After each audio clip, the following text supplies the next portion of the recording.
today we are going to cover Unit 1 of Block 4, Introduction to Projective Techniques and Neuropsychological Tests. तो सबसे पहले समझेंगे कि projective techniques होती क्या है, why do we use it, are there any advantages of that, और disadvantage भी हैं कि नहीं है. Everything is having advantages as well as disadvantages. तो इसके भी हम एडवांटेजेस भी देखेंगे एंड डिसएडवांटेज भी देखेंगे. तो सबसे पहले will understand what is projective technique. तो इसमें जो है, जो रिस्पोंडेंट होता है यानी कि सब्जेक्ट होगा जो भी, या हमारा क्लाइंट होगा, पेशेंट होगा, we use their responses to interpret their motives, urges, intentions, which cannot be obtained through direct questionnaire. तो इस क्या होता है कि जब हम कोई डायरेक्ट क्वेश्चंस पूछते हैं, whether verbally or in writing, people have a tendency to give socially desirable answers. तो हम जो है उनकी वो चाह कर भी सही बातें नहीं जान सकते हैं. So to bypass their defense mechanism, which protects them, rather which compels them from giving socially desirable answer, we come to know about their real intention, motives, what are the problems they are facing, mental blocks. ये सब जो है इसलिए use किया था projective technique को. Then ये word projective आया कहाँ से? तो सिगमंड फ्रॉइड की जो साइकोएनालिटिक थ्योरी थी उसमें एक डिफेंस मैकेनिज्म था प्रोजेक्शन. तो प्रोजेक्शन में क्या होता था कि जो इंडिविजुअल है वो अपनी अर्जेस, फीलिंग्स वगैरह जो है दूसरे के ऊपर प्रोजेक्ट कर रहा होता, विच ही और she can not accept belonging to him और हर. जैसे कोई भी हस्बैंड या वाइफ में से कोई भी एक है who is having extra marital affair, so he और she will start suspecting the spouse to be having the same. तो ये प्रोजेक्शन में होता था. प्रोजेक्टिव जो वर्ड प्रोजेक्शन है वो यहाँ से निकला है. इसको ऐसे समझ लो जैसे कि कोई प्रोजेक्टर, जैसे सिनेमा प्रोजेक्टर होता है, उसके अंदर जो फिल्म होती है बट वो किसी स्क्रीन पे प्रोजेक्ट करते हैं उस मूवी को, and then you can watch it. So इसमें भी प्रोजेक्टिव टेक्निक्स में भी ऐसा ही होता है. जो इंटरनल अर्जेस, फीलिंग, मोटिव्स ये जो होते हैं, that is being projected on something else, जिसके थ्रू हम जो है उसके internal needs, desire, wishes, blocks, ये सबको हम जानते हैं. कैसे करते हैं वो आगे हम पढ़ेंगे. सो ये प्रोजेक्टिव वर्ड कहाँ से आया, क्या होता है, why do we use it, ये समझ में आया ना? Yes sir. ओके. सो अब जो प्रोजेक्टिव टेक्निक्स जितनी भी होती है इनमें दो कैरेक्टरिस्टिक्स कॉमन होती हैं. एक तो ये होता है स्ट्रक्चर और दूसरा होता है एम्बिग्युइटी ऑफ स्टिमुलाई. स्ट्रक्चर मतलब जो इसका स्ट्रक्चर ऐसा होता है कि वो एकदम क्लियर कट नहीं होता. अभी आगे हम देखेंगे when we go into various techniques one by one. वो स्ट्रक्चर क्लियर नहीं होगा, आधा अधूरा सा होगा. और एम्बिग्युइटी में मतलब चीज़ें एकदम से क्लियर नहीं होंगी कि ये ऐसा ही है या वैसा है, ये नहीं पता चल रहा. तो जान के ऐसा रखा जाता है. It is not by mistake, it is by intention, ताकि जो इनकम्प्लीट सा स्ट्रक्चर है वो ऐसा हो कि उसके ऊपर कुछ भी फिट इन हो सके, और जो एम्बिग्युइटी है उसको किसी भी तरह से इंटरप्रेट किया जा सके, सो दैट जो whatever the client is having in mind वो उसमें फिट हो सके, irrespective of the structure और the level of ambiguity. जो भी उसके इंडिविजुअल के माइंड में है वो उसमें फिट हो जाएगा. इस टाइप का होता है. इतना अनक्लियर और इतना एम्बिगस होता है सब कुछ. तो अब कौन कौन सी टेक्निक्स होती है एक एक करके देखते हैं. नाम पहले देख लेते हैं. Word association, completion test, construction technique, expression techniques. इनको एक करके देखते हैं. तो सबसे पहले हम आते हैं वर्ड एसोसिएशन में. इसमें क्या होता है कि हम जो क्लाइंट होता है उसको कुछ वर्ड्स दिखाते हैं और फिर उससे बोलते हैं कि इस वर्ड के साथ में जो भी एसोसिएटेड तुमको वर्ड दिखाई दे तो वो जो है तुम्हारे को बोलना है. जैसे बुक में एग्जांपल दिया, फेयर बोला तो फेयर तो कुछ भी हो सकता है. फेयर मेले को भी फेयर कहते हैं, कलर को भी फेयर कहते हैं. तो उसके दिमाग में कौन सा वाला फेयर आता है कि कॉम्प्लेक्शन वाला आता है या मीला वाला आता है. तो उस हिसाब से वो रिस्पॉन्ड करेगा। तो इस तरह से जैसे नाइफ बोला, सो नाइफ से जो है एज भी हो सकता है, नाइफ से जो है इंजरी भी हो सकता है, नाइफ से जो है वेजिटेबल भी हो सकता है, कुछ भी आ सकता है दिमाग, फ्रूट भी आ सकता है, जो भी आ सकता है। तो इस तरह से वर्ड एसोसिएशन टेस्ट होता है। दूसरा होता है कंप्लीशन टेस्ट। तो इसमें कोई इनकम्प्लीट सेंटेंस या इनकम्प्लीट स्टोरी दी जाएगी जिसको कैसे भी फिनिश किया जा सकता है और क्लाइंट को वो कंप्लीट करना होगा। अगेन इसमें जो है इतनी एम्बिग्यूटी और स्ट्रक्चर इतना अनक्लियर होता है कि कुछ भी फिट इन हो सकता है। देन कंस्ट्रक्शन टेस्ट होता है। तो जैसे उसको एक आधी पिक्चर दी गई और या पूरी भी पिक्चर दे दी गई और उसको बोला जाए कि भाई इस पिक्चर के ऊपर स्टोरी लिखो, तो जो इनिशियल स्ट्रक्चर होगा वो बहुत लिमिटेड होगा और डिटेल्ड नहीं होगा ताकि उसमें कुछ भी फिट इन हो सके। जैसे दो कार्टून जो है दे दिए या एक कार्टून एक इंडिविजुअल दे दिया या एक एनिमल दूसरा ह्यूमन बीइंग दे दिया, पिक्चर में बोला कि बताओ ये आपस में क्या बात कर रहे हैं। अब वो तो कुछ भी बात हो सकती है। सो इस तरह से कंस्ट्रक्शन टेस्ट होता है। देन एक्सप्रेशन टेक्निक होती है। एक्सप्रेशन में ये होती है कि इंडिविजुअल जो अपने आप को कैसे भी एक्सप्रेस कर रहा होता है। जैसे उसको ब्लैंक कैनवास दे दिया और उसको बोला कि भाई ये कोई ड्राइंग बनाओ जो तुम्हें अच्छी लगती है, या उसको बोला कि एक कोई ड्रामा लिखो या कोई पोयम लिखो, है ना, या कोई भी स्टोरी लिखो जो तुम्हें अच्छी लगती है, या फिंगर पेंटिंग करो, इट कुड बी एनीथिंग। तो वो जो है एक्सप्रेशन ऐसा इसमें ये ध्यान रखना होता है कि इंडिविजुअल जो कर रहा होता है वो करते समय कैसा बिहेव कर रहा होता है ये भी देखना होता है। जैसे वो ड्राइंग बना रहा है और ड्राइंग बनाते में वो कोई पर्टिकुलर लेटर से फैमिली मेम्बर बना रहा है, तो उसको ड्रॉ करते टाइम उसके चेहरे पे कैसे फेशियल एक्सप्रेशन आ रहे हैं, उसकी बॉडी लैंग्वेज कैसी है, वो क्या बोल रहा है बनाते टाइम। आप पूछो जैसे कि किसको बना रहे हो, किसी का नाम ले रहा है, तो उसकी टोन ऑफ वॉइस, ये सब भी इम्पॉर्टेंट होती हैं। तो अब जो है ये तो अच्छी बात है कि डिफेंस मैकेनिज्म को बाईपास करके हमारे को उसके बारे में बताती है, लेकिन सब कुछ अच्छा नहीं, इसमें डिसएडवांटेजेस भी हैं। पहला तो डिसएडवांटेज है कि इसमें हाईली ट्रेंड जो है इंटरव्यूअर एंड स्किल्ड इंटरप्रेटर होना चाहिए। जैसे अभी मैंने बताया ना, केवल ये नहीं कि ड्राइंग बनवा ली तो हो गया, ड्राइंग बनाते हुए वो कैसा बिहेव कर रहा है, क्या बोल रहा है, फेशियल एक्सप्रेशन क्या है, टोन ऑफ वॉइस क्या है, बॉडी लैंग्वेज क्या है, जो है शार्प वाला जो है लाइन बना रहा है, मोटी लाइन बना रहा है, ये सारी चीज़ें जो है डिस्टेंस में बना रहा है, नियर बना रहा है, साइज कितना बना रहा है, ये सारी चीज़ें जो है होती हैं। तो you need skilled and trained people for this. दूसरा डिसएडवांटेज है कि इसमें इंटरप्रेटर बायस भी आ सकता है। इंटरप्रेटर बायस मतलब कि I may think something as positive and other person may not think so, ये भी हो सकता है। तो जो है इंटर रेटर रिलायबिलिटी इसकी लो होगी, मतलब दो या दो से ज़्यादा लोगों से भी रेट करवाओगे तो इट इज़ क्वाइट पॉसिबल कि सब अपना डिफरेंट उसमें रिजल्ट बताएं। सो रिलायबिलिटी इसकी और इंडिविजुअल से भी अगर आप जो है थोड़ी देर बाद दोबारा कोई ड्राइंग बनाने को बोलो या दूसरी कोई स्टोरी लिखने को बोलो या कोई और सेंटेंस बनाने को दो, तो हो सकता है वो डिफरेंट अब की बार बनाए, सेम पहले वाला ना दे। तो इंटर रेटर रिलायबिलिटी भी लो है और टेस्ट रीटेस्ट रिलायबिलिटी भी लो है और वैलिडिटी भी लो है इसकी। फिर तीसरा it is a costly method. Obviously highly trend और स्किल्ड इंटरव्यूअर्स और इंटरप्रेटर्स को हायर करोगे तो कॉस्टली तो होना ही है।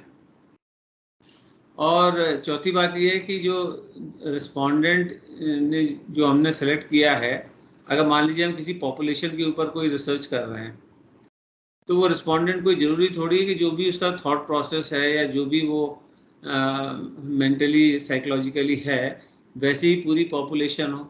सो it is quite possible that the respondent may not be the representative of the population. So ये जो है चार मेन डिसएडवांटेजेस हैं।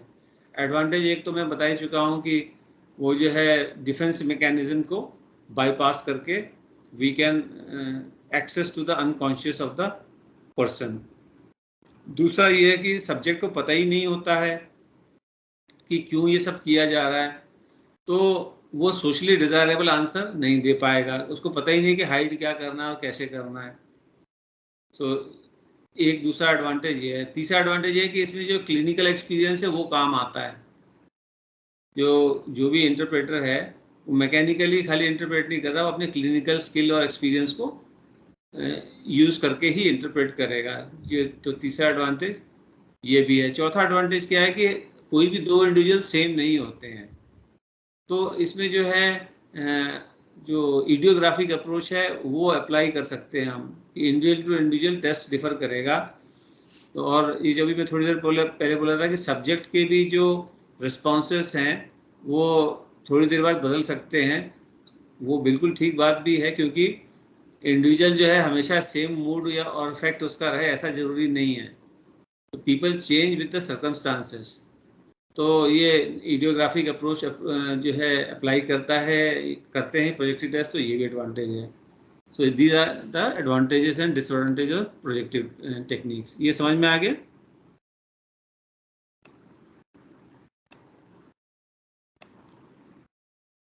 ओके। सो नेक्स्ट जो है, जो हम ऊपर अभी ऑलरेडी कर चुके हैं, वो इसमें दोबारा दिया है डिफरेंट तरीके से टेक्निक्स के लिए। एसोसिएटिव टेक्निक हम बात कर ही चुके हैं। अब इन्होंने इसका एसोसिएटिव टेक्निक को रोशा इंक ब्लॉक टेक्निक के उस पर दिया है। तो रोशा इंक ब्लॉक टेक्निक में क्या होता है कि वेरियस जो है इंक ब्लॉट्स दिखाए जाते हैं जो सिमेट्रिकल होते हैं। सिमेट्रिकल मतलब अगर हम बीच से फोल्ड करें पेपर को तो लेफ्ट और राइट साइड में फिगर्स जो आइडेंटिकल होंगी। जैसे कि कुछ जो है इंक ड्रॉप्स को पेपर में डाल दिया गया और पेपर को फोल्ड करेंगे, दोनों साइड जो है सेम टाइप के फिगर्स बनेंगी। इस टाइप से होता है रोशा। रोशा में जो है जो इंक ब्लॉट्स दिखाते हैं तो फिर उससे एसोसिएट करके वो चीजें बताता है कि व्हाट ही और शी इज सीइंग। तो ये एसोसिएटिव टेक्निक का एक एग्जांपल है। फिर कंस्ट्रक्शन का मैंने बता ही दिया कि वो बिल्ड करता है कोई जो है नई चीज। तो इसमें जैसे थीमेटिक अपरसेप्शन टेस्ट है, इसमें पिक्चर दिखाएंगे और पिक्चर जो है के बेसिस पे वो स्टोरी अपनी लिखेगा। तो ये कंस्ट्रक्शन टेक्निक हो गई। देन ऑर्डरिंग टेक्निक, इसमें क्या है कि हम उसको कई सारी स्टिमुलाई देंगे, फिर उसको जो है बोलेंगे कि किसी पर्टिकुलर ऑर्डर में अरेंज करो। डिपेंड करता है कौन सा टेस्ट है, कैसे है। जैसे विशलर एडल्ट इंटेलिजेंस स्केल है, उसमें एक स्टोरी के फॉर्म में कई सारी पिक्चर्स होती हैं और सब्जेक्ट को बोला जाता है इनको अरेंज करो in the form of story from beginning to end. तो ये ऑर्डरिंग टेक्निक हो गई। अच्छा, ये ध्यान रखना कि ये सब जो हम अभी पढ़ रहे हैं, association technique, construction technique, ordering technique, तो इसमें जो एग्जाम्पल दिए हैं ये एक्सक्लूसिव नहीं है, ये ओवरलैपिंग भी हो सकते हैं। मतलब एक जो कोई टेस्ट है, हो सकता है वो एसोसिएशन टेक्निक में भी फिट बैठता हो, कंस्ट्रक्शन में भी बैठता हो, या ऑर्डरिंग में भी फिट बैठता हो और कंस्ट्रक्शन में भी फिट बैठता हो। तो ये पॉसिबल है। तो इसमें ये जो सारी टेक्निक्स है, जो 5 टेक्निक्स है, 3 हमने पढ़ ली, 2 आगे और पढ़ने जा रहे हैं, ये म्यूचुअली एक्सक्लूसिव नहीं है। क्वाइट पॉसिबल कि one test may fall in more than one category. So fourth is completion technique की हमने भी की सेंटेंस वाली बात की थी या स्टोरी वाली बात की। पार्शियल स्टिमुलाई दिया, उसको कंप्लीट करना है। कंस्ट्रक्शन वाले में हमने कुछ नहीं दिया था, कंप्लीशन वाले में उसको कंप्लीट करना कुछ है।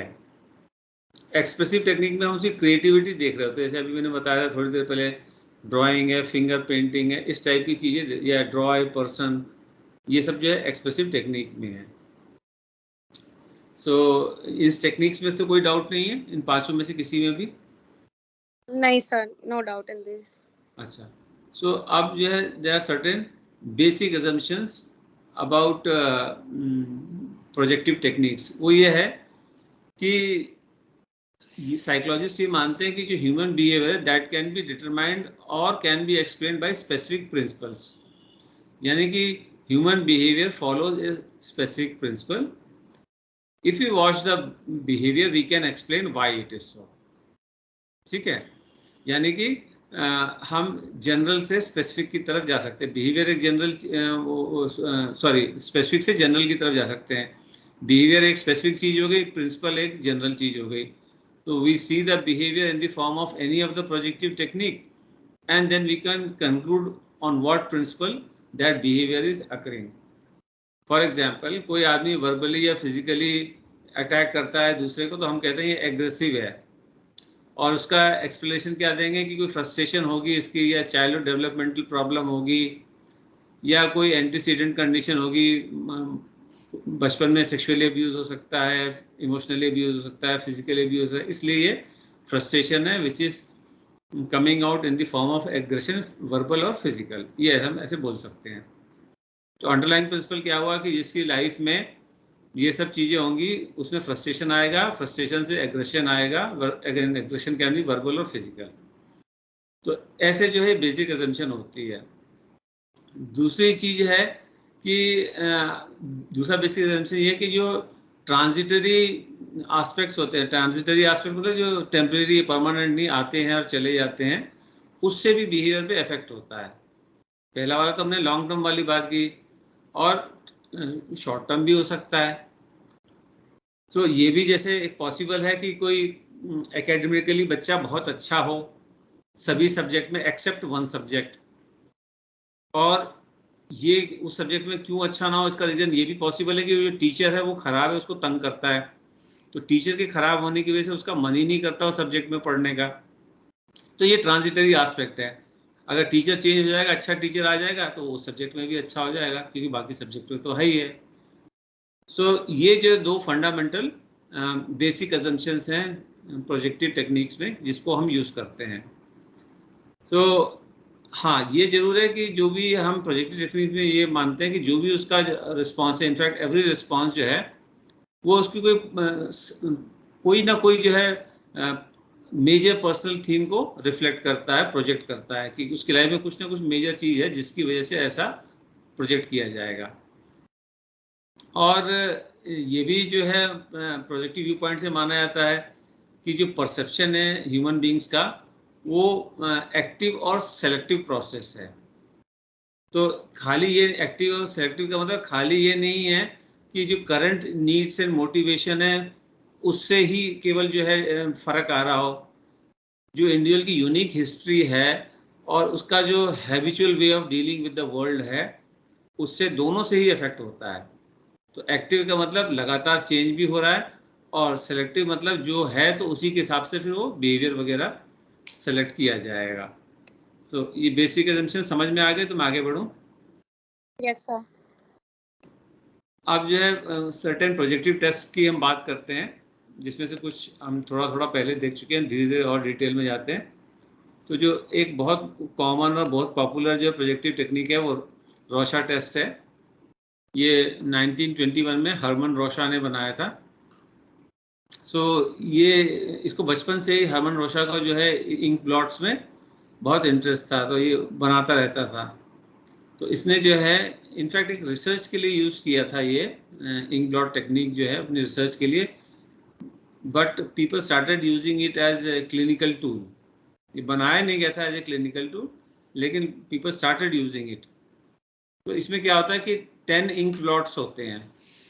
तो जो मैं ऑलरेडी बता चुका हूँ, left side is exactly same as और other mirror image of the right side, identical होते हैं लेफ्ट और राइट साइड अगर बीच में से फोल्ड करें। सो 10 में से जो 5 हैं, half the cards are black, white and grey, and remaining half are coloured. तो अब लाइक आई ऑलरेडी टोल्ड कि इसके इंटरप्रिटेशन के जितने प्रोजेक्टिव टेस्ट हैं कोई स्टैंडर्डाइज मेथड नहीं है, हो ही नहीं सकता है। तो इसीलिए इसको भी इंटरप्रेट करने के बहुत सारे जो है लोगों ने अलग अलग मेथड अपने निकाले। तो ये जो सब्जेक्टिविटी थी उसको हटाने के लिए जो एक जॉन एक्सनर थे, उन्होंने ऑब्जेक्टिविटी लाई, उन्होंने सभी सिस्टम्स को मिला के एक इंटरप्रिटेशन का सिस्टम बनाया, तो उसे एक्सनर सिस्टम कहते हैं। सो वो जो एक्सनर सिस्टम है वो उसमें कंपैरेटिवली ऑब्जेक्टिविटी ज़्यादा है कंपेयर टू अदर सिस्टम्स। तो अब ये रोशा टेस्ट कैसे जो है एडमिनिस्टर करते हैं। सो 1 by 1 जो है एट ए टाइम 1 कार्ड जो है क्लाइंट को दिया जाता है, और उसको देख के जो है क्लाइंट से पूछेंगे कि बताओ ये क्या हो सकता है। इंग्लिश में बोले तो व्हाट माइट दिस बी, और जो भी वो क्लाइंट कहेगा वर्बैटिम जो साइकोलॉजिस्ट है उसको लिखेगा वर्बैटिम। कुछ बीच में अभी क्वेश्चन आंसर नहीं करेगा, जस्ट वो लिखेगा जो भी क्लाइंट बोल रहा है, और साथ में जो है ये भी देखेगा कि कार्ड के साथ में वो कैसा बिहेव कर रहा है, how the person is dealing with the card. Including card जो है वो कितनी देर तक अपने पास में रखता है। जैसे कि उसने कार्ड दिया, तो सपोज उसने कार्ड जो है पलट के देखा, तो पलट के देखा तो इसका मतलब सस्पिशियस है, ये ऐसा माना जाएगा। और कार्ड बहुत ज़्यादा देर तक अपने पास में रखा, तो ये भी है कि भाई डिसाइसिव नहीं है, डिसीजन टेकिंग पावर जो है ज़्यादा अच्छी नहीं है।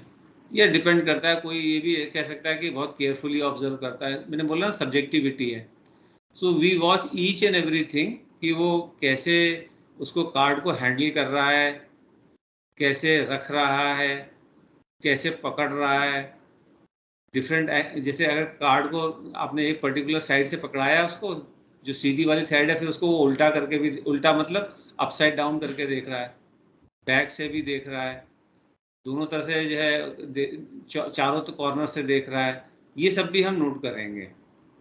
और वो जो भी रिस्पॉन्सेज देगा वो सारे रिस्पॉन्सेज नोट करेंगे। जैसे वो बोले कि इसमें मुझे घोड़ा भी दिखाई दे रहा है, इसमें बियर भी दिखाई दे रहा है, इसमें क्लाउड्स दिखाई दे रहे हैं, जितने भी बोलेगा वो सारे रिस्पॉन्सेज हमने नोट करने हैं। कुछ उससे जो है बीच में नहीं बोलना है, और एट ए टाइम एक ही कार्ड देना है। सो अब जो है सारे 10 कार्ड देने के बाद में फिर अगेन जो है सेकेंड टाइम फिर से एक एक करके कार्ड जो है एग्जामिनर देगा सब्जेक्ट को, and now the examiner will ask based on the earlier responses. जैसे पहला कार्ड दोबारा से दिया, फिर बोले उसमें जो भी रिस्पॉन्स उसने दिया था कि जैसे इसमें मुझे जो है घोड़ा दिखाई दे रहा है, बियर दिखाई दे रहा है, क्लाउड दिखाई दे रहा है, तो उससे पूछेंगे कि अच्छा बताइए घोड़ा कहाँ दिखाई दे रहा है, उंगली रख के बताओ। बियर कहाँ दिखाई दे रहा है, क्लाउड क्यों दिखाए, कहाँ दिखाई दे रहा है। तो ये सारी जो है चीज़ें उससे पूछेंगे। तो ये एक तरह से जो है इंक्वायरी करते हैं उसके रिस्पॉन्सेस की। पहले एडमिनिस्ट्रेशन वाला स्टेज था, एडमिनिस्टर कर दिया, फिर इंक्वायरी वाली स्टेज है, फिर हम क्लैरिफिकेशंस की भी, तुम कहाँ पे देख रहे हो हमें भी दिखाओ, हमें क्लियरली दिख रहा हो तो भी पूछना उससे। तो फिर वी आस्क देम कि वही जो कि उसका जो दिखाई दे रहा है वो कहाँ दिखाई दे रहा है। अब जब वो बता रहा है कि कहाँ दिखाई दे रहा है, तो फिर हम उसमें क्या क्या नोट कर रहे हैं कि लोकेशन, कि इंक ब्लॉट का कौन सा एरिया यूज हो रहा है, पर्टिकुलर सेंटर वाला, कॉर्नर वाला, पूरा कार्ड है, आधा कार्ड है, what ever that may be. फिर सेकंड है कंटेंट। कंटेंट में कि जो दिखा रहा है वो एनिमल है, ह्यूमन बीइंग है, एलिमेंट ऑफ नेचर है, ये सब है। और तीसरा होता है डिटर्मिनेंट। डिटर्मिनेंट में क्या होता है कि जो जैसे कलर है, शेडिंग है, मूवमेंट है, जैसे कोई घोड़ा खड़ा हुआ दिखाई दे रहा है कि दौड़ता हुआ, भालू लेटा हुआ या पेड़ पे चढ़ता हुआ, वॉट एवर दैट में बी, मूवमेंट है कि नहीं है, ये सब जो है डिटर्मिनेंट में आते हैं। और फिर चौथा होता है पॉपुलर। पॉपुलर मतलब आमतौर पे जो उस कार्ड के लिए सब लोग रिस्पॉन्स देते हैं, ये इसका रिस्पॉन्स वैसे ही है या कि बिल्कुल अलग से है। सो ये वाला जो है पोर्शन जो होता है, तो दिस इज कॉल्ड इंक्वायरी वाला पार्ट, इंक्वायरी स्टेज जो है। तो अब इनसे जो है जैसे कुछ एक एग्जाम्पल, पूरा तो इंटरप्रिटेशन यहाँ पे बताना पॉसिबल नहीं होगा, लेकिन कुछ एक बताता हूँ। जैसे कि अगर जो है ह्यूमन फिगर्स दिख रही हैं और पॉपुलर रिस्पॉन्सेज दे रहा है जो अधिकतर लोग देते हैं, और ह्यूमन फिगर्स दिख रही हैं और मूवमेंट में दिख रही है ह्यूमन जो फिगर्स हैं, तो ये adaptive and well integrated psychological functioning माना जाएगा। और अगर फ्रीक्वेंटली जो है वो सभी कार्ड्स में शेडिंग वाले एरिया में ही कुछ दिखाई दे रहा है उसको, तो एंजाइटी एंड डिप्रेशन वाले माना जाएगा। कोई हो सकता है बहुत माइनर माइनर डिटेल्स जो है वो नोट कर रहे हो कार्ड में, उसको उनको किसी डॉट्स में भी कोई फिगर दिखाई दे रहा हो पूरे कार्ड को छोड़ के, तो ये जो है ऑब्सेसिव कंपल्सिव ट्रेट हुआ। तो और अगर कोई हमेशा कोई वाइट जो वाला जो पोर्शन है कार्ड का, उसमें कुछ दिखाई दे रहा है instead of the black and white और कलर्ड पोर्शन, वाइट पोर्शन में ही कोई फिगर बनता हुआ दिखाई दे रहा है उसको, तो अपोजिशनैलिटी या अवॉइडेंस वाला माना जाएगा। ऐसा इसमें होता है। तो ये सब जो है रोशा में था। तो रोशा में कोई क्वेश्चन है तो पूछो, नहीं तो मैं आगे बढ़ता हूँ। आगे बढ़ो। Yes, sir. फिर नेक्स्ट आता है थीमेटिक अपरसेप्शन टेस्ट। सो इसको जो है हेनरी मरे एंड क्रिस्टियाना मॉर्गन ने बनाया था 1930s में।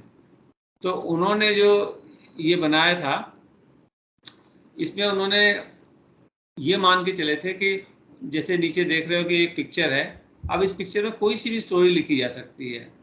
लाइक ये लेडी जो है, इस लड़के की कुछ भी हो सकती है, दादी हो सकती है, माँ हो सकती है, रिलेटिव हो सकती है, अननोन पर्सन हो सकती है ना, पड़ोसी हो सकती है।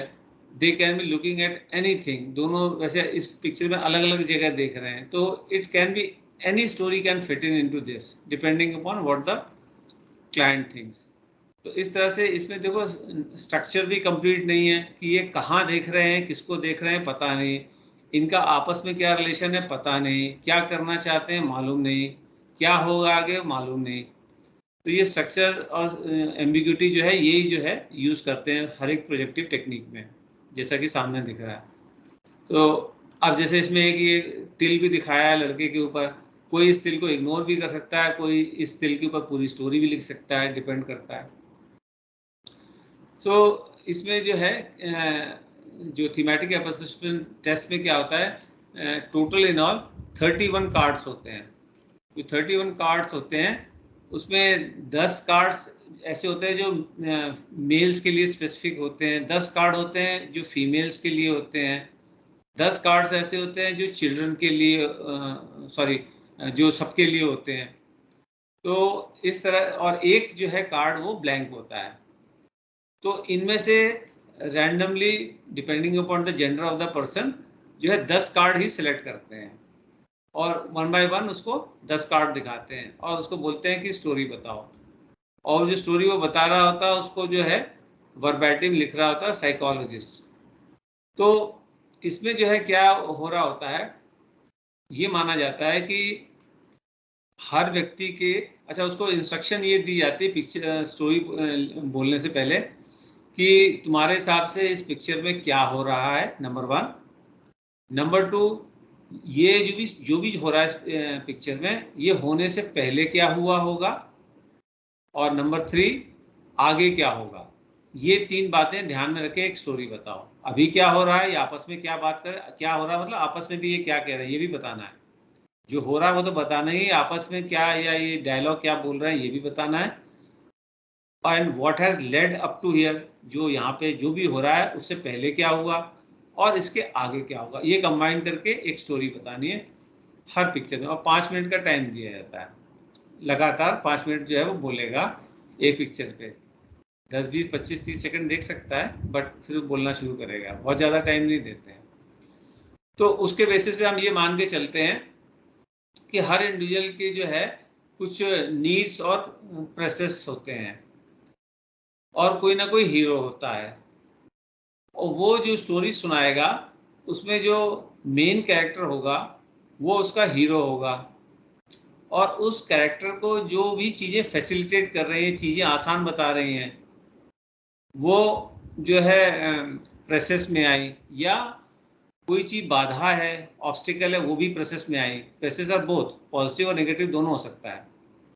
और नीड्स जो है कि वो उसको जो हीरो है उसकी नीड क्या है। तो प्रोजेक्शन हम यही मानते हैं कि जो भी वो स्टोरी सुना रहा है उसमें जो हीरो है या हीरोइन है वो उसके ऊपर अपनी पर्सनैलिटी को प्रोजेक्ट कर रहा है, और उसकी सब्जेक्ट की खुद की लाइफ में जो भी नीड्स और प्रेसेस और गोल्स और मोटिवेशनल अचीवमेंट नीड्स वगैरह हैं वो प्रोजेक्ट करेगा उस हीरो या हीरोइन के ऊपर। तो उस स्टोरी से हमें पता लग जाएगा कि उसकी लाइफ में क्या चल रहा है। सो ये this is the method of thematic apperception test. अब इसमें जो है नॉर्मली जब क्लिनिशियंस इसको करवाते हैं टेस्ट को, थीमेटिक एप्रोसिएशन टेस्ट को, सो वो उसमें स्कोरिंग नहीं करते हैं, बस उनको क्लिनिकली जो चीज़ देखनी होती है वो देख लेते हैं। इसकी नीड्स क्या है, प्रोसेस क्या है, इसका हीरो कौन है, इसके गोल्स क्या हैं, क्या चाहता है लाइफ में, पर इसको स्कोरिंग नहीं करते हैं। इसलिए इसकी जो है रिलायबिलिटी वैलिडिटी एसेस करना बहुत मुश्किल है। ये आर्म्ड फोर्सेस वगैरह में जो एसएसबी होता है, सर्विस सिलेक्शन बोर्ड होता है, कहीं कहीं स्पेशल सिलेक्शन बोर्ड भी बोलते हैं, उसमें ये काफ़ी यूज़ किया जाता है, क्योंकि जो आर्म्ड फोर्सेस में लोग लिए जाते हैं उनके अनकॉन्शियस में क्या है वो जानना इम्पोर्टेंट होता है, कि बहुत रिस्पॉन्सिबल और लाइफ जो है डिसाइडिंग सिचुएशंस पे वो डिसीजंस लेते हैं। तो it is desirable to know their unconscious also, वहाँ पे काफ़ी यूज करते हैं इसको। फिर बच्चों के लिए जो है इसी तरह से अलग बने हुए हैं टेस्ट, जैसे कि Robert apperception test for children है, RATC शॉर्ट में बोलते हैं। तो इसमें 27 पिक्चर्स होते हैं। तो ये बच्चों के लिए है, तो इसमें वही पेरेंट्स को दिखाया जाएगा, टीचर्स को दिखाया जाएगा, पीयर्स को दिखाया जाएगा, बच्चों छोटे बच्चे जो हैं उसमें दिखाया जाएगा। अब इसमें ना एक आगे आएगी बात पर, क्योंकि अभी यही कंटिन्यूटी में बोलने से ज़्यादा समझ में आएगी, इसलिए यहाँ बोल रहा हूँ। प्रॉब्लम क्या होती है कि जो टैट बनाया गया था वो एक जनरल जो अमेरिकन पॉपुलेशन है उनके ऊपर बनाया गया था। अब अगर जैसे हम किसी डिफरेंट कल्चर के आदमी को, लेटर से अफ्रीकन जो है कोई इंडिविजुअल है उसके ऊपर टैट करेंगे, तो अब पिक्चर में कोई अफ्रीकन है ही नहीं, तो कैसे रिलेट करके अपनी स्टोरी उसमें प्रोजेक्ट कर पाएगा। तो इसीलिए जो है अब इस कमी को दूर करने के लिए ऐसे टैग टेस्ट बनाए जा रहे हैं जिसमें एफ्रो अमेरिकन या लैटिन अमेरिकन या एशियन अमेरिकन जो फिगर्स हैं वो भी हो, ताकि वो अपने को बेटर प्रोजेक्ट कर सकें। सो ये TAT क्लियर है, तो मैं आगे बढ़ूं? Yes, sir. Yes, sir. ठीक है। Then comes projective drawing. तो प्रोजेक्टिव ड्राइंग में जैसे मैंने बताया कि कोई भी ड्राइंग बनाने का, जैसे draw a house, a tree, a person and their family doing something.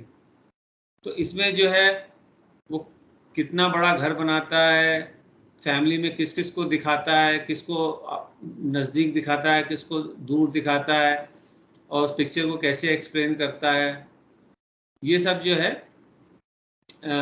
उसके जो है अनकॉन्शियस को प्रोजेक्ट करेगा। और इसमें प्रोजेक्टिव ड्राइंग में ना वो जो स्टिक फिगर्स है, मतलब चिपकाने वाली जो फिगर्स हैं, वो अवॉइड करना चाहिए, क्योंकि उसमें फिर जो है वो सही चीज़ें प्रोजेक्ट नहीं हो पाएंगी। फिर तो वो जो अवेलेबल है उसी को स्टिक करेगा, उसके अनकॉन्शियस में जो है वो निकल के नहीं आएगा। इसलिए one should avoid use of stick figures in projective drawing. और इनका इवेल्यूशन कैसे किया जाता है कि जो ड्राइंग की डिटेल, जैसे शेप कितना है, लाइंस कितनी मोटी हैं, कितनी सॉलिड है, फिल्ड है, एम्प्टी है, ब्रोकन लाइन्स है, कंटिन्यूस लाइन है, पेपर के साइज़ के हिसाब से जो है फिगर का साइज़ कितना है, बैकग्राउंड में क्या है, कोई कमेंट्स बनाते हुए वो बोल रहा है, ये सब जो है देखना होता है। सो एक ये भी होता है ड्रॉ ए पर्सन में, उसको बोला जाएगा कोई भी एक आदमी या औरत जो भी तुम्हें पसंद है वो बनाओ, वो बनाएगा। फिर उसके आदमी से बोला जाएगा अच्छा अब अपोजिट जेंडर वाला बनाओ, अगर पहले मेल बनाया था तो फीमेल बनाओ, या पहले फीमेल बनाया था तो अब मेल बनाओ। तो ये भी एक हम कर सकते हैं। देन सेंटेंस कंप्लीशन टेस्ट में जो है उसको जान के ऐसे सेंटेंस देंगे जो कि कैसे भी कंप्लीट किए जा सकते हैं। तो जैसे when he answered the phone, he आगे कुछ भी हो सकता है, ही हंग अप, या ही शाउटेड, या ही टॉक्ड वेरी पोलाइटली, कुछ भी हो सकता है, it can be anything. Most mothers are adorable, responsible, strict, कुछ भी बोल सकता है इंसान। तो ये सब जो है उसके जो अनकॉन्शियस में इस वर्ड के साथ में होगा या उसकी लाइफ में जो चल रहा होगा वो प्रोजेक्ट हो जाएगा।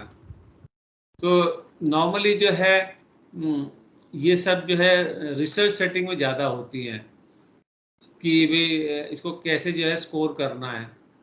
जो क्लिनिकल सेटिंग में जो है क्लिनिशियन अपना जो है एक्सपीरियंस यूज़ करते हैं कि इसको कैसे इंटरप्रेट करना है। तो ये मेरिट्स में ऑलरेडी बता ही चुका हूँ कि प्रोजेक्टिव टेक्निक्स की मेरिट क्या है। और अब जो है जो साइकोडायनेमिक टेक्निक्स हैं वहाँ पे तो ये यूज़ होती हैं, बाकी जगह जो है इनका यूज़ ज़्यादा होता नहीं है।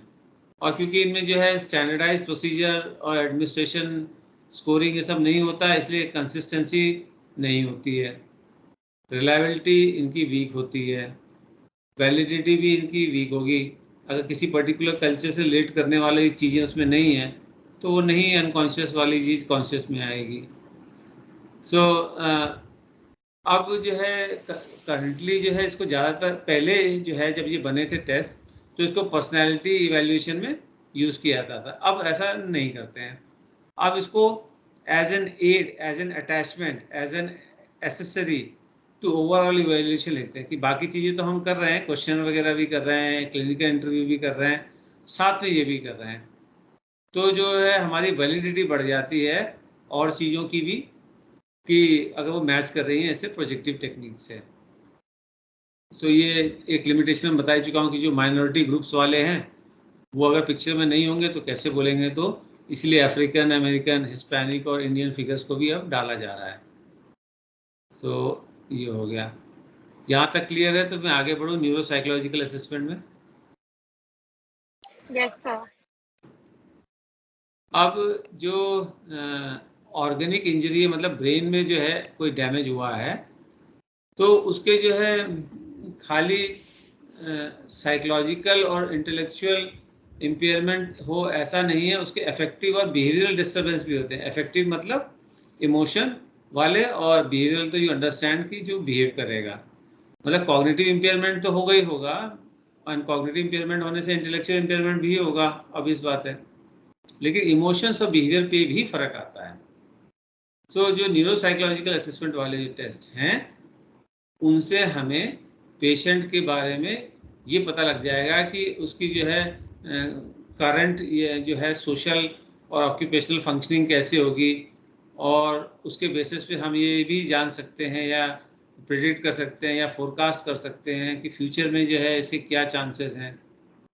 सो वो जो प्रेडिक्शन हम करेंगे तो वो डेवलपमेंट ऑफ अप्रोप्रिएट इंटरवेंशन भी उस पर बेस्ड होगा कि अगर ये पर्टिकुलर चीज़ जो है इसकी इम्पेयर्ड है तो ये इंटरवेंशन की ज़रूरत पड़ेगी, तभी ये जो है एक नॉर्मल लाइफ जी पाएगा।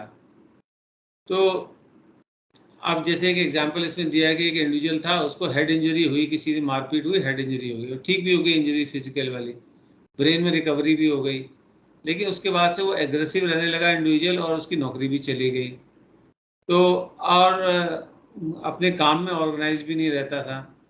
तो अब अगर हम देखें तो उसका आईक्यू लेवल तो अभी भी ठीक है, उसको जो है जो साइकोलॉजिकली जो है कॉग्निटिव डोमेन सारे उसके काम कर रहे हैं, लेकिन अब इमोशन जो उसके कंट्रोल नहीं है, और उसका बिहेवियर जो है पहले ऐसा नहीं रह गया, ऑर्गेनाइज वगैरह फ्रेंडली नहीं रह गया, तो अब उसका इम्पैक्ट जो है उसके जॉब पे आ रहा है, तो जॉब चला गया उसका। तो इस तरह से जो न्यूरो साइकोलॉजिकल टेस्टिंग है वो खाली जो है फिजिकल डैमेज के लिए नहीं होती है, उसके जो है अफेक्टिव एंड बिहेवियरल एस्पेक्ट को भी हम ध्यान में रखते हैं, और कौन सा ट्रीटमेंट देना वो भी डिसाइड कर सकते हैं उसके बेसिस पे। देन हमको बेसलाइन मिल जाता है, तो उस बेसलाइन से हम उसके जो प्री मॉर्बिड पर्सनैलिटी को कंपेयर करेंगे तो हमें पता चलेगा कि कितना डिफरेंस है। उस डिफरेंस के हिसाब से इंटरवेंशन प्लान करेंगे, इंटरवेंशन के बाद में फिर मेजर करेंगे, और अगर वो बेसलाइन से इम्प्रूवमेंट दिखा रहा है तो इसका मतलब सही ट्रीटमेंट चल रहा है, और अगर प्री मॉर्बिड पर्सनैलिटी के लेवल पे आ गया इसका मतलब बिल्कुल ठीक हो गया है। सो न्यूरो साइकोलॉजिकल टेस्ट जो है इसलिए भी होते हैं।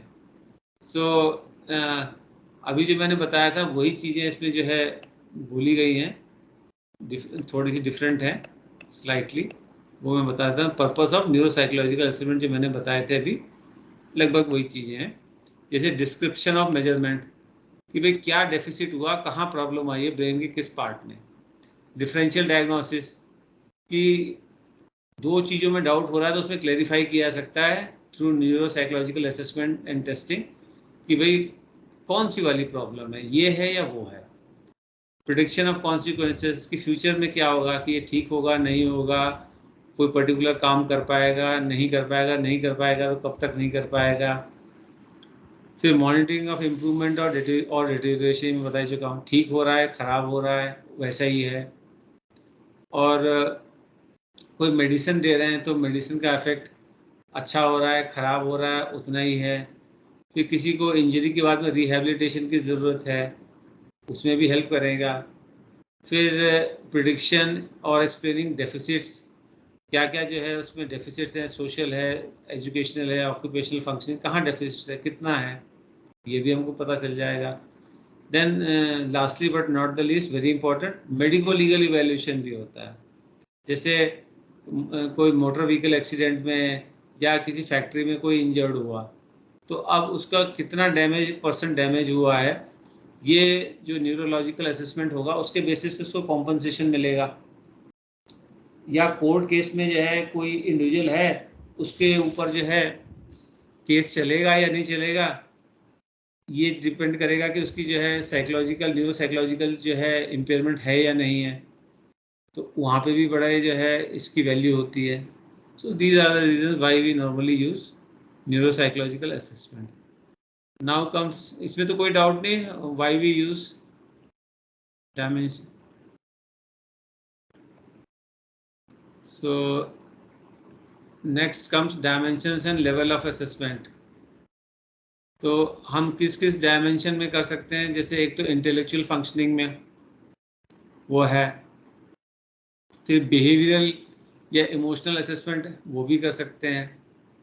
तो अब ये जो असेसमेंट हम करते हैं उसमें खाली हम पेशेंट से नहीं, उसके जो और भी जो फैक्टर्स हैं, जैसे उसकी हिस्ट्री है, उसके पीयर हैं, फैमिली मेम्बर्स हैं, कोवर्कर्स हैं, सब जगह से हम इंफॉर्मेशन लेंगे। तो जो मल्टी डायमेंशनल असेसमेंट जो होता है उसमें प्रॉब्लम को हम डिफरेंट पर्सपेक्टिव से एनालाइज करते हैं। और कई बार ये भी हो सकता है कि हमें कोई फॉर्मल टेस्टिंग की ज़रूरत नहीं हो, खाली जो है उसके बिहेवियर ऑब्जर्वेशन और इंटरव्यू से हमें पता लग जाए कि इशू क्या है, ऐसा भी पॉसिबल है। सो न्यूरोसाइकोलॉजिकल असेसमेंट जो है प्राइमरीली डिस्क्रिप्टिव होते हैं या एक्सप्लेनेटरी होते हैं। सो डिस्क्रिप्टिव में हो सकता है कि जैसे पूछे कि कौन किसी का एक्सीडेंट हुआ तो किस किस कॉग्निटिव डोमेन में जो है इम्पेयरमेंट आया है, ये जो है या नहीं आया है, ये जो है डिस्क्रिप्टिव हो गया कि हाँ हाँ इस कॉग्निटिव डोमेन में आया है और कितना आया है। ऑब्वियसली एक्सप्लेनेटरी में क्या हो जाएगा, फिर उसको एक्सप्लेन करेंगे कि उसके क्या क्या इम्पैक्ट होंगे, कौन कौन से ब्रेन के पार्ट डैमेज हुए हैं, कितने हुए हैं, कैसे ठीक हो सकते हैं, उसका क्या जो है प्रोग्नोसिस होगा, उसके रूट कॉज क्या है, ये सब एक्सप्लेनेटरी में आ जाएंगे। सो हम या तो क्वांटिफाई कर रहे होते हैं या क्वालिफाई कर रहे होते हैं, ये जो है इसमें होता है। देन जो है हमारा आता है जैसे हम मेमोरी की बात करें, अगर जो है केवल उसको डेली लाइफ की चीज़ें याद करने में मुश्किल हो रही है तो हम खाली जो है थेरापेटिक रिकमेंडेशन करेंगे। अगर जो है उसको बहुत सारी चीज़ों में जो है प्रॉब्लम आ रही है तो हमें बहुत डिटेल में करना पड़ेगा। तो डिपेंड करता है कि रेफरल क्वेश्चन क्या उसके बेसिस पे होगा। तो पुअर कंसंट्रेशन है या इम्पेयर्ड परसेप्शन है या कोई पर्टिकुलर फॉर्म का जो इंफॉर्मेशन प्रोसेसिंग है उसमें प्रॉब्लम है। सो जो असेसमेंट है वो क्लैरिफाई करता है कि कौन सा मैकेनिज्म जो है वो इंडिविजुअल की या पेशेंट की प्रॉब्लम के लिए उस प्रॉब्लम के लिए रिस्पॉन्सिबल है और उस किस प्रॉब्लम पे है और हम कैसे ट्रीटमेंट को फोकस करें।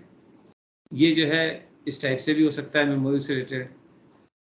तो जो डिस्क्रिप्टिव वाला है वो उसका जो है कितने ब्रेड्थ में होगा, मतलब कितने सारी डोमेन्स को वो कवर करेगा, वो डिपेंड करेगा रेफरल क्वेश्चन पे ही।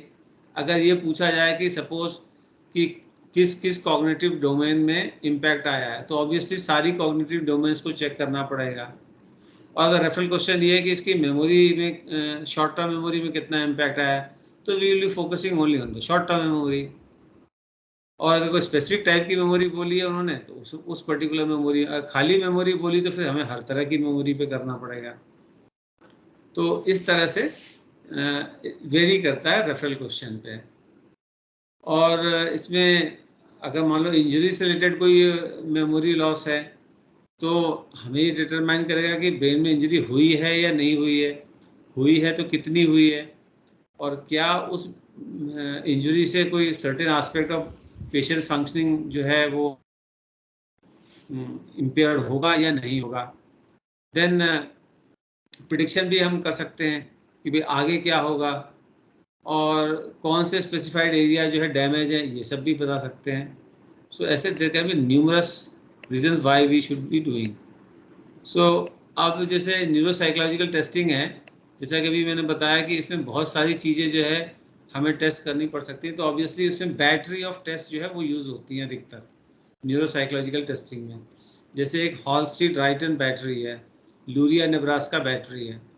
तो इसमें जैसे हॉल स्ट्रीट राइटन जो है बैटरी है, ये person from the age of 15 through adulthood जो है इनको किया जा सकता है। इसमें 12 सेपरेट टेस्ट होते हैं and it is administered along with MMPI 2 and bachelor adult intelligence scale 3।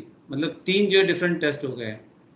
तो written hall street Reitan battery में 12 तो इसके अपने ही हो गए, प्लस MMPI के जो है 567 क्वेश्चन होते हैं वो होंगे। तो बैचलर एडल्ट इंटेलिजेंस स्केल में पूरा उसका जो है बैटरी वो अलग से होगी। तो इससे जो है सारे कॉग्निटिव एस्पेक्ट जो हैं, चाहे वो मेमोरी हो, सेंसरी परसेप्चुअल हो, लैंग्वेज हो, सारे आ जाते हैं इसमें, या न्यू लर्निंग्स हो। तो ऐसे एक वाइड जो है ब्रेड्थ में कवरेज होगा। और ये टेस्ट जो है for the children between the age of 5 and 14 भी अवेलेबल हैं। जो हॉल स्ट्रीट राइटन बैटरी है वो तो 15 थ्रू एडल्टहुड है, और उससे नीचे यानी कि 5 to 14 ईयर्स के लिए भी अवेलेबल है। लाइकवाइज लूरिया नेब्रास्का है, इसमें 11 सब टेस्ट होते हैं। टोटल 269 सेपरेट टेस्टिंग टास्क होते हैं, जैसे कि इसमें reading, writing, receptive, expressive speech, memory, arithmetic, different skill से होते हैं। तो 2.5 घंटा लग जाता है इसको करने में। और जो अभी मैंने बताई थी हॉल स्ट्रीट राइटन बैटरी, उसमें 6 to 8 आवर्स लग जाते हैं। तो काफ़ी कॉम्प्रिहेंसिव और एक्सटेंसिव जो है असेसमेंट होता है हॉल स्ट्रीट राइटन बैटरी में।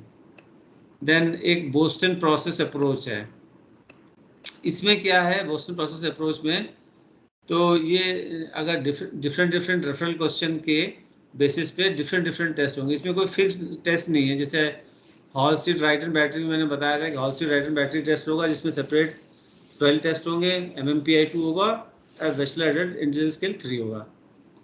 बोस्टन प्रोसेस अप्रोच में ऐसा नहीं है। इसमें रेफरल क्वेश्चन पे डिपेंड करेगा कि हम कौन कौन से टेस्ट को हम सेलेक्ट करेंगे as per the referral question, और वो टेस्ट करके फिर हम करेंगे। इसमें ये खास बात है, इसमें फिक्स नहीं है, फ्लेक्सिबिलिटी है। क्लिनिशियन को जो ठीक लगेगा वो है। जैसे अगर मेमोरी के ऊपर है हमारा असेसमेंट करना, तो हम बेंटन विजुअल रिटेंशन टेस्ट करेंगे, वेशलर मेमोरी स्केल 3 करेंगे, विस्कॉन्सिन कार्ड सॉर्टिंग टेस्ट है ये करेंगे।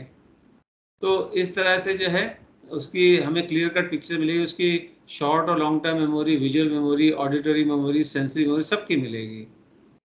और मान लो कि हमें केवल मेमोरी का हम टेस्ट कर रहे थे, लेकिन मेमोरी टेस्ट करते हमें लगा इसकी लैंग्वेज में भी प्रॉब्लम है, the person is not able to communicate well, तो यानी कि कोई न्यूरोसाइकोलॉजिकल प्रॉब्लम हो सकती है। Then will administer Luria Nebraska, जिसमें कि जो है लैंग्वेज स्किल्स भी टेस्ट होते हैं।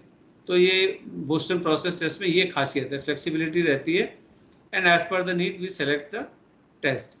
तो कुछ कॉमन जो न्यूरोसाइकोलॉजिकल टेस्ट हैं वो वेस्लर मेमोरी स्केल 3 है, बेंटन विजुअल रिटेंशन टेस्ट है, Wechsler adult intelligence scale revised है, न्यूरोसाइकोलॉजिकल इंस्ट्रूमेंट है ये, Wechsler adult scale for children 3 है, Kauffman short neuropsychological assessment procedure, ये सारे दिए हुए हैं।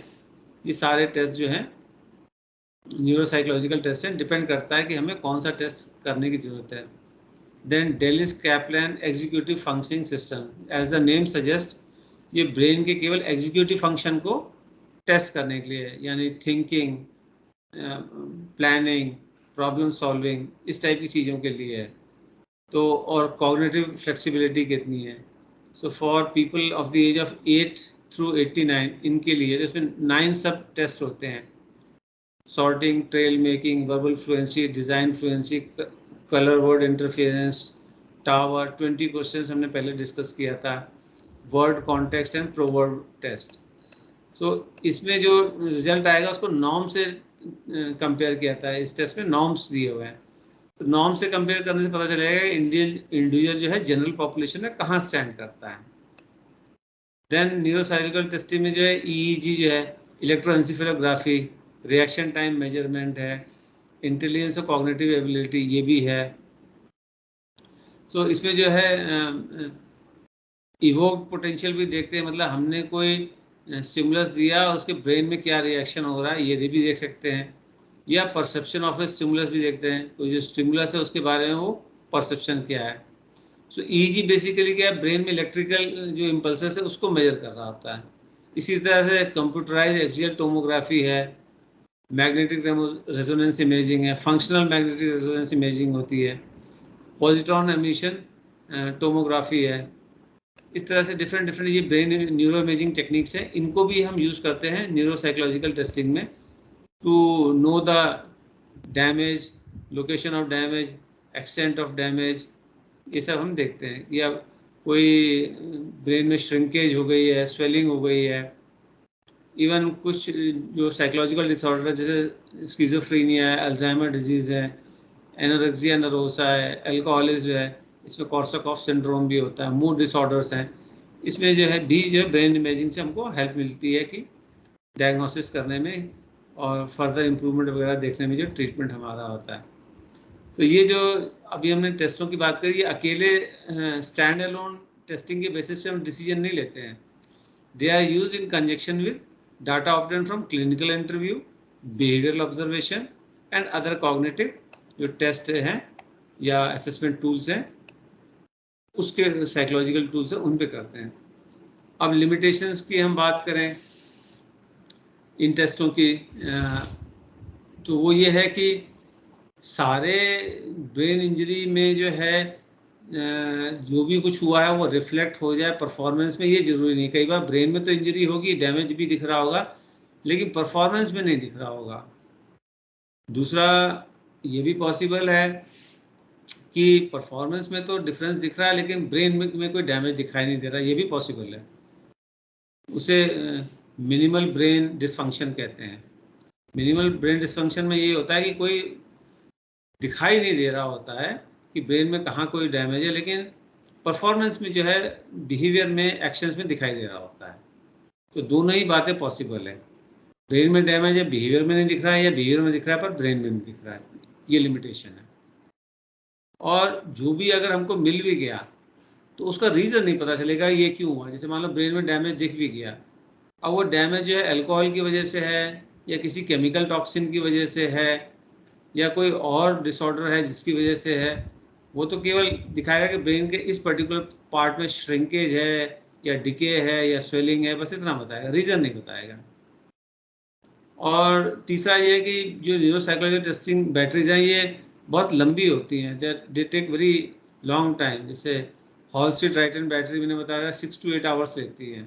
लुजियाना नेब्रास्का 2.5 घंटे का जो है 2.5 आवर्स का एडमिनिस्ट्रेशन टाइम है, तो ऑब्वियसली एक्सपेंसिव होंगी ये। और जो इन न्यूरोसाइकोलॉजिकल टेस्टिंग में जो परफॉर्मेंस होती है इंडिविजुअल की, वो खाली ब्रेन डिस्फंक्शन से ही अफेक्टेड हो ऐसा जरूरी नहीं है। बहुत सारे जो है दूसरे फैक्टर्स भी हैं जिसकी वजह से उसमें इफेक्ट आ सकता है। जैसे एज, ब्रेन जो है एज के साथ में स्लो होता ही है, तो अब वो एक हायर एज वाले का जो है हम टेस्ट लेंगे तो वो अगर डिस्फंक्शन दिखा रहा है तो वो गलत माना जाएगा ना। सेम एज वाले से ही हम उसको कंपेयर कर सकते हैं। फिर एजुकेशन का भी फर्क पड़ता है। कोई जो है एजुकेटेड इंसान है तो उसको कई टेस्ट ऐसे होंगे उसको वो जो है इजी लग रहे होंगे, वो टेस्ट इजीली कर लेगा। जो अनएजुकेटेड होगा वो उन टेस्टों को इतना नहीं कर पाएगा। तो ये सब जो है इनकी लिमिटेशंस हैं। So with this I come to the end of this session. If you have any question you can ask, otherwise I stop the recording. Should I stop the recording? Yes, sir. Okay.